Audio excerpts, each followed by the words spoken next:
అందరికీ శుభోదయం.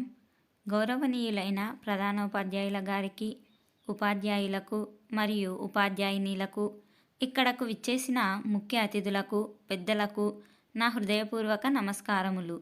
అలాగే నాతోటి విద్యార్థులకు గణతంత్ర దినోత్సవ శుభాకాంక్షలు. జనవరి 26వ తేదీననే గణతంత్ర దినోత్సవాన్ని మనం ఎందుకు జరుపుకుంటున్నామంటే 200 సంవత్సరాల పాటు బ్రిటిష్ వారి పరిపాలనలో మగ్గిన మన దేశాన్ని ఎందరో మహానుభావుల కష్టానికి ఫలితంగా ఆగస్టు 15, 1947వ సంవత్సరమున మన దేశానికి స్వాతంత్రం వచ్చినది. అప్పటి వరకు మన దేశాన్ని బ్రిటిష్ వారు పరిపాలించేవారు. బ్రిటిష్ వారిని మన దేశం నుంచి వెళ్ళగొట్టిన తరువాత మనల్ని మనమే పరిపాలించుకోవడానికి ఒక రాజ్యాంగాన్ని తయారు చేసుకోవాల్సి వచ్చింది. 1950వ సంవత్సరం జనవరి 26న రాజ్యాంగం నిర్మించబడింది. ఈ రాజ్యాంగాన్ని రాయడానికి 2 సంవత్సరాల 11 నెలల 18 రోజుల సమయం పట్టింది.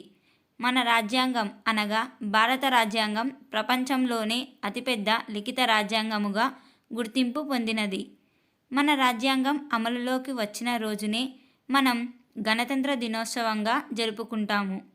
ఈ రాజ్యాంగాన్ని డాక్టర్ బిఆర్ అంబేద్కర్ గారు రూపొందించారు.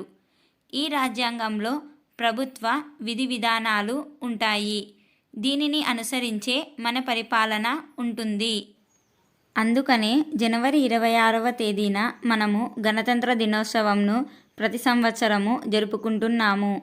మరొకసారి మీ అందరికీ గణతంత్ర దినోత్సవ శుభాకాంక్షలు తెలుపుకుంటూ నా ఉపన్యాసాన్ని ముగిస్తున్నాను.